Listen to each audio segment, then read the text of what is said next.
श्री स्वामी समर्थ. जय जय स्वामी समर्थ. स्वामी भक्तांनो, श्री स्वामी समर्थ महाराजांच्या आजच्या संदेशामध्ये सर्व स्वामी भक्तांचंच मनापासून स्वागत आहे. भक्ती ही फक्त हात जोडण्याची कृती नसते, तर भक्ती म्हणजे पूर्ण मनाने झुकण्याची अवस्था असते, जिथं माणूस स्वतःचा अहंकार बाजूला ठेवून स्वामी समर्थांच्या चरणी स्वतःला अर्पण करतो. आणि ज्या क्षणी हा भाव खऱ्या अर्थाने निर्माण होतो ना, त्या क्षणी भक्त आणि स्वामी यांच्यामधील अंतर आपोआप नाहीसं होतं. कारण स्वामींचा एक अतिशय साधा पण गूढ संदेश आहे, भाव जिथे खरा तिथे मी स्वतः हजर. अनेक वेळा भक्त स्वामींना मोठ्या गोष्टींमध्ये शोधत राहतो, पण स्वामींची उपस्थिती ही साध्या क्षणांमध्ये, शांत विचारांमध्ये आणि प्रामाणिक भावनेमध्ये जाणवते. म्हणून स्वामींना बाहेर कुठं शोधण्यापेक्षा आपल्या मनामध्ये शोधा. आपलं मन सुंदर ठेवा आणि स्वामींचा स्वामी संदेश शेवटपर्यंत नक्कीच ऐका. आणि चॅनलवर नवीन असाल तर चॅनललाही नक्की सबस्क्राईब करा.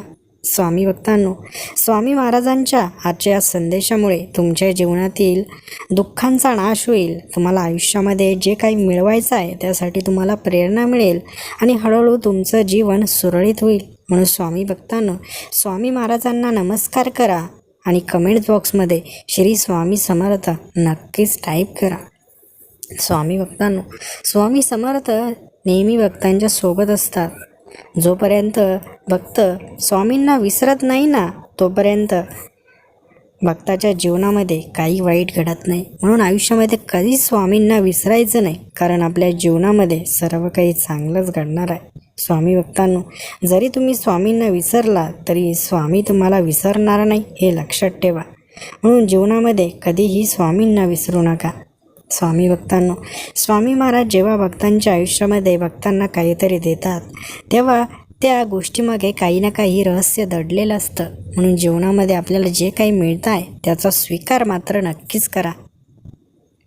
खरा भक्त तो नसतो जो फक्त हात जोडतो, तर खरा भक्त तो असतो जो प्रत्येक परिस्थितीमध्ये, प्रत्येक वेळी स्वामींना विसरत नाही, स्वामींचं नाव हृदयात जपतो आणि वेळोवेळी कोणतीही अपेक्षा न ठेवता आपल्या कर्मात प्रामाणिकपणे राहतो. कारण जिथे अपेक्षा संपते ना, तिथूनच खरी भक्ती सुरू होते. स्वामींवर विश्वास ठेवणं म्हणजे फक्त स्वामींच्या नावाचा जप करणं नाही, तर प्रत्येक क्षणी ही जाणीव ठेवणं की माझ्या आयुष्यात जे काही घडत आहे त्यामागे एक मोठा हेतू आहे आणि स्वामी मला योग्य दिशेने नेत आहेत. भक्ती ही बाहेर दाखवायची गोष्ट नाही, ती आतून अनुभवायची असते. कारण जिथे मन शांत होतं, विचार स्वच्छ होतात आणि भावना निर्मळ होतात, तिथं स्वामींचं अस्तित्व स्पष्टपणे जाणवतं. स्वामी भक्तांनो, स्वामी महाराज भक्तांना नेहमी जीवनामध्ये काही ना काही चांगल्या गोष्टी देतच असतात. तुम्हाला असं वाटत असतं की माझ्या जीवनामध्ये काही चांगलं घडत नाही, परंतु तुमच्या जीवनामध्ये खऱ्या अर्थाने सर्व काही चांगलं हे स्वामींच्या कृपेने घडत आहे. स्वामींचं स्मरण म्हणजे फक्त शब्द नाहीत, तर स्वामींचं स्मरण म्हणजे एक अशी शक्ती आहे जी मनाला धैर्य देते, आत्म्याला शांतता देते आणि आयुष्यात एक वेगळीच दिशा देते. खऱ्या भक्ताला कधीच घाई नसते, कारण खऱ्या भक्ताला माहीत असतं की स्वामींचा प्रत्येक निर्णय योग्य वेळेवर आणि योग्य कारणासाठीच होतो. तू स्वामींना किती मागतोस हे महत्त्वाचं नाही, तर तू स्वामींवर किती विश्वास ठेवतोस हे जास्त महत्त्वाचं आहे. कारण जिथे विश्वास असतो तिथं भीतीला जागा नसते. स्वामी भक्तांनो, लक्षात ठेवा, फक्त स्वामींकडे काही ना काही मागत जाऊ नका, तर स्वामींनी तुम्हाला जे काही दिलं आहे ना त्यासाठी कृतज्ञ राहायला शिका. कारण जीवनामध्ये आपण फक्त काही ना काही मागतच राहतो, परंतु जे स्वामींनी आपल्याला दिलं आहे ना त्याबद्दल कधी स्वामींची आभार आपण मानत नाही. कधी स्वामींना म्हणत नाही की देवा तुम्ही मला हे दिलं त्यासाठी तुमचे लाख लाख आभार, मी तुमचे हे उपकार कधी विसरणार नाही, असं आपण देवाला म्हणतो का? तर अनेक भक्त असं म्हणतच नाही, कारण त्यांना वाटतं की हे जे मला दिलं आहे ते मी कमवलं आहे. परंतु लक्षात ठेवा, जीवनामध्ये आपला श्वाससुद्धा आपल्या देवाचा आहे, आपल्या भगवंताचा आहे, आपल्या स्वामींचा आहे. म्हणून जीवनामध्ये जे काही तुम्ही मिळवत आहात, प्राप्त करत आहात, ते स्वामींच्या विश्वासामुळे, स्वामींच्या भक्तीमुळे मिळवत आहात. स्वामी म्हणतात एक गोष्ट लक्षात ठेव, जर तुझ्या मनात विश्वास असेल तर तुझ्या कृतीमध्ये प्रामाणिकपणा असेल आणि तुझ्या मनात जर परमेश्वराला स्थान असेल तर तुझं आयुष्य योग्य मार्गावर नक्कीच चाललेलं आहे. म्हणून लक्षात ठेवा, मनामध्ये कधी कोणाबद्दल वाईट विचार ठेवू नका. मन हे शुद्ध ठेवा. जीवनामध्ये नेहमी दुसऱ्यांचा आदर करा. जीवनामध्ये कधी कोणाचं वाईट करायचं मनामध्ये विचारसुद्धा आणू नका. जीवन जगत असताना अनेक चढ उतार आपल्याला येतील, मात्र कधी खचून जाऊ नका. भक्ती ही तात्पुरती भावना नाही, तर ती एक अशी स्थिर जाणीव आहे जी आयुष्यभर प्रत्येक निर्णयाला दिशा देत राहते. स्वामी भक्तांनो, जीवनामध्ये काही मागायचं असेल तर स्वामींची भक्ती मागा, स्वामींची सेवा मागा. कारण जी ही संधी आपल्याला मिळते आहे ना स्वामींची सेवा करण्याची, ही संधी मिळणंच आपलं सर्वात मोठं भाग्य आहे. म्हणून देवाकडे धन दौलत पैसा ऐश्वर्य मागू नका. देवाकडे समाधान मागा. देवाकडे त्यांची सेवा करण्याची संधी मागा. चांगलं आयुष्य मागा. खरा भक्त तो नसतो जो फक्त मंदिरात जाऊन नमस्कार करतो, तर खरा भक्त तो असतो जो आपल्या प्रत्येक श्वासात स्वामींचं नाव ठेवतो, प्रत्येक वेळी स्वामींचा जप करतो, प्रत्येक कार्यामध्ये स्वामींचे आशीर्वाद आपल्यासोबत आहेत याची जाणीव त्याला असते. जो भक्त आपल्या प्रत्येक कृतीत प्रामाणिकपणा जपतो आणि कोणत्याही परिस्थितीत मन शांत ठेवण्याचा प्रयत्न करतो, तो खरा भक्त असतो.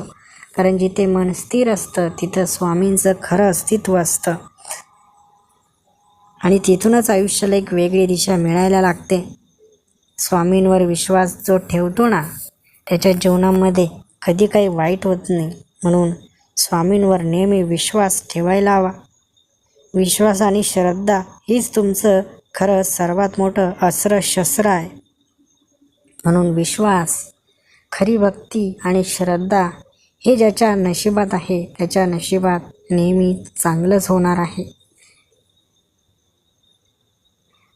स्वामींसोबतचं नातं हे शब्दांमध्ये व्यक्त करता येत नाही, कारण ते नातं भावना, विश्वास आणि शांततेच्या एका अशा पातळीवर उभं असतं जिथे बाहेरचं जग हळूहळू दूर जातं आणि फक्त एकच जाणीव उरते की मी एकटा नाही, माझ्यासोबत स्वामी आहेत.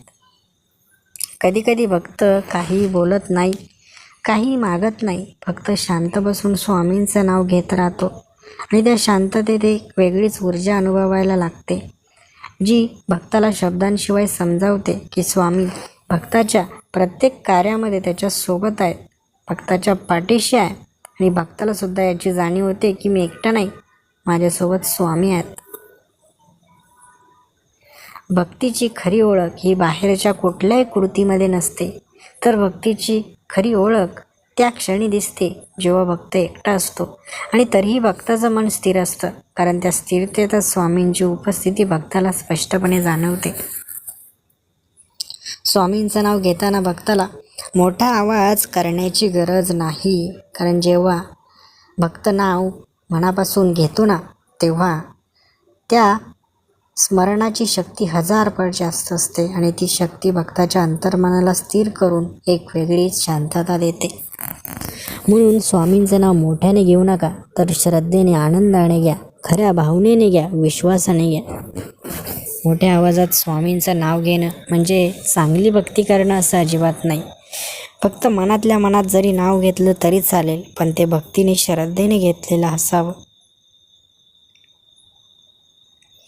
स्वामी म्हणतात, तुझं देवासोबतचं नातं किती प्रामाणिक आहे. कारण ते नातं खऱ्या भावनेवर उभं असेल तर तुझं आयुष्य शांत, स्थिर आणि योग्य मार्गावर चाललेलं असतं. म्हणून परमेश्वराशी आपलं नातं हे स्वार्थी नातं नको आहे, ते प्रामाणिक हवं आहे, खऱ्या भावनेवर उभं राहणारं हवं आहे. भक्ती म्हणजे स्वतःला हरवणं नाही, तर स्वतःला सापडणं आहे. कारण ज्या क्षणी भक्त स्वामींमध्ये रमतो ना, त्या क्षणी भक्ताला स्वतःचं खरं रूप समजायला लागतं. जेव्हा भक्त स्वतःशी प्रामाणिक राहायला लागतो, तेव्हा भक्ताला स्वामींचं मार्गदर्शन अधिक स्पष्टपणे जाणवू लागतं, कारण खोटेपणात कधीच स्पष्टता नसते. भक्तांना स्वामी सांगतात की अरे भक्ता, तू किती वेळा पूजा केलीस हे महत्त्वाचं नाही, पण त्या वेळेत तू किती मनापासून जोडला आहेस हे महत्त्वाचं आहे. कारण भक्ती ही वेळेवर नाही तर भावनेवर चालते. म्हणून तुम्ही 4 तास पूजा करता की 8 तास करता हे महत्त्वाचं नाही, तर तुम्ही ती पूजा करत असताना किती मनाने करता, तुम्ही खरोखर स्वामींशी जोडलेले आहात का, हे जास्त महत्त्वाचं असतं. म्हणून मनापासून बाहेरच्या गर्दीला विसरून मनाला शांतता दाखवून पूजा करा. जेव्हा पूजा करताना मन शांत असतं, भक्तीमध्ये रमलेलं असतं, तेव्हा ती खरी पूजा ही परमेश्वरापर्यंत पोहोचत असते. स्वामी भक्तांनो, खरोखर आपल्याला सुंदर जीवन या परमेश्वराने आपल्याला पृथ्वी तलावर दिला आहे. आपल्याला मनुष्य रूप दिला आहे. आपल्याला सर्व सुख सुविधा दिल्या आहेत. आपण विचार करण्याची क्षमता ठेवतो. आपण काय चांगलं आहे, काय वाईट आहे हे विचार आपण करू शकतो. तसे इतर प्राणी असे विचार करू शकत नाही. मात्र आपल्याला काय वाईट आहे, काय चांगलं आहे हे माहीत असूनसुद्धा अनेक जण वाईट मार्गावर जात असतात. या कलियुगामध्ये सर्वात जास्त वाईटपणा फक्त आणि फक्त मनुष्य प्राण्याने केला आहे. जे प्राणी मुके आहेत त्यांनासुद्धा भावना असतात, परंतु त्यांना माणसासारखी विचार करण्याची क्षमता दिलेली नाही. माणूस हा सर्वात ज्ञानी आहे, परंतु ज्ञानी माणूसच सर्वात मोठा चुका करत आहे. म्हणून स्वामी भक्तांनो, परमेश्वर प्रत्येकाचे कर्म बघतो आहे.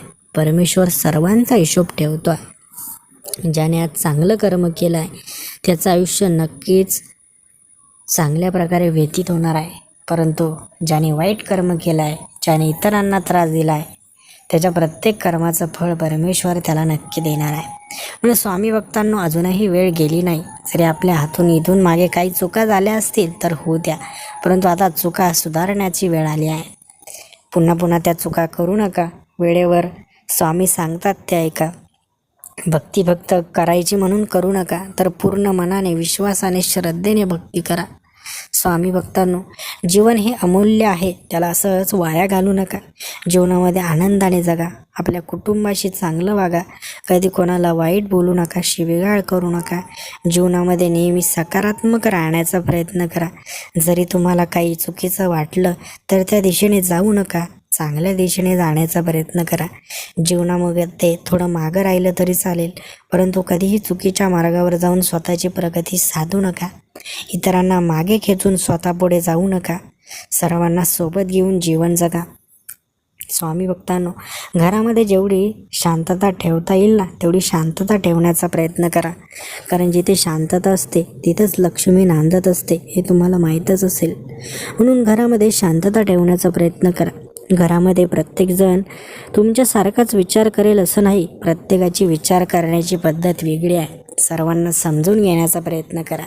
घरामध्ये वाद होत असतील तर प्रत्येकाला जो काही हक्क आहे तो प्रत्येकाला मिळायला हवा. प्रत्येकाची विचार करण्याची क्षमता वेगळी आहे. मात्र जो मोठा माणूस आहे, तो जो समजून घेणार आहे, त्याने प्रत्येकाला समजून घ्यावं. जीवनामध्ये प्रत्येकाला योग्य मार्गावर आणण्याचा प्रयत्न करावा. कधी कोणाला दुःख होईल असं काही बोलू नये. स्वामी भक्तांनो, कुणी आपल्याबद्दल वाईट विचार करत असेल तर ते आपल्या हातात नाही, परंतु आपण चांगलं वागायचं की वाईट वागायचं हे मात्र आपल्या हातात आहे.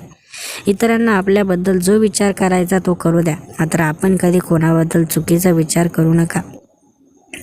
इतरांशी स्वतःची तुलना करून स्वतःला दुःखामध्ये नेऊ नका.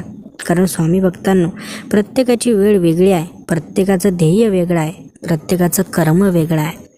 त्यामुळे प्रत्येकाचे दिवससुद्धा वेगळे असणार आहे. जर तुम्हाला वाटत असेल की आज इतर लोक माझ्या पुढे जात आहेत, मी आहे तेथेच आहे, परंतु लक्षात ठेवा, तुम्ही आहात तेथेसुद्धा योग्य आहात. कारण परमेश्वर तुम्हाला तेच देणार आहे जे तुमच्यासाठी योग्य आहे.